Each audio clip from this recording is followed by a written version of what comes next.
We'll start with Melbourne's lockdown. It's been compared, even labelled by some, as more severe than communist North Korea or China, even with the Human Rights Charter, which I don't agree with, which is meant to guarantee free movement for citizens. The Dean of Swinburne University's Law School, Professor Mirko Bagaric, says only Victoria has chosen to barricade its citizens. Pretty scathing commentary there, Campbell Newman. It sure is, Peter, and I totally agree with what the good professor is saying. And sadly, I think it feeds through to the behaviour of the Victorian Police Service, who seem to be off the leash. It was interesting this evening, the Premier Andrews having to defend the police now against their strong arm tactics.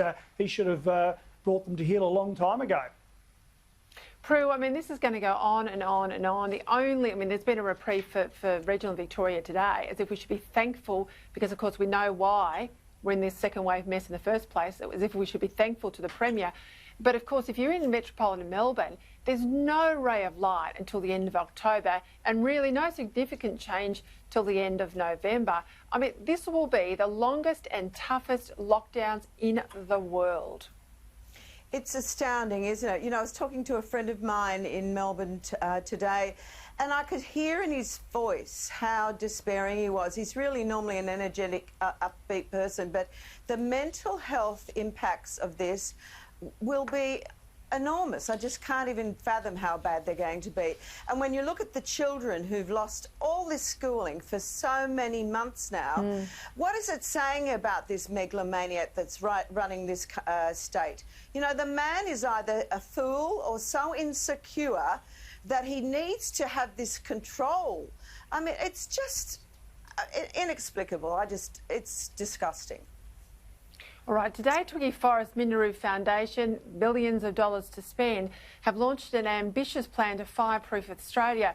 They want to use all the best sort of military and space-age technology, ground sensors, computer vision, a whole lot of stuff, Campbell.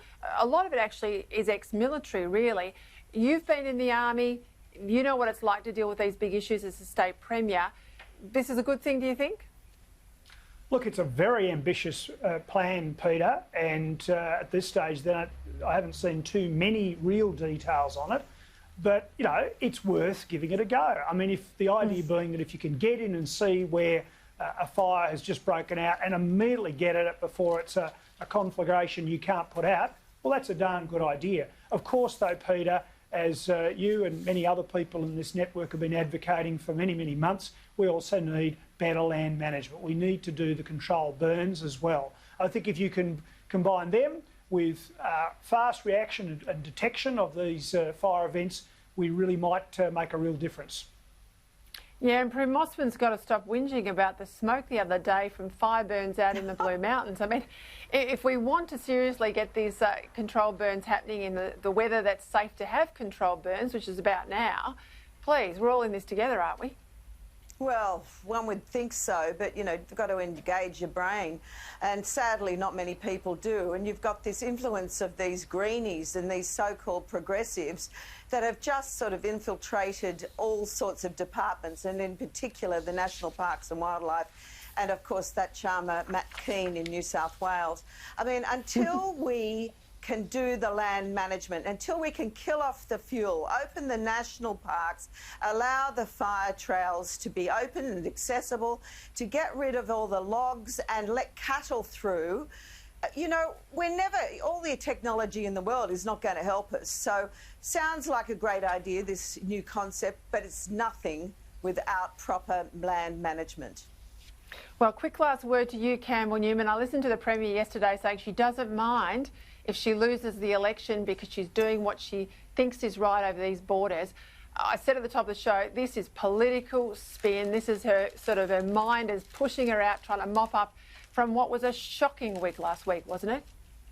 It was a shocking week indeed, Peter. Let's be very clear. The Premier and her stance on borders have all been about polling, which consistently has shown strong support. However, what happened last week is the mask came off. People saw the intransigence, the cruelty, the lack of compassion, the lack of willingness to actually exert real political leadership. And I think there's a lot of people out there across Queensland are now talking around barbecues on the weekends, and the social media's abuzz, and talkback radio going, is this who she really is? And as for saying, you know, look, I'd like to lose the election, you know, da-da-da, well, that's the Chris Bowen moment. You remember that? That's where, well, if you don't like our policies, don't vote for us. So that's what, all right. if you don't, exactly, that is exactly what the Premier is saying. Got to leave it there, Campbell Newman. Prue MacSween, thank you for your time. Thank you for your time.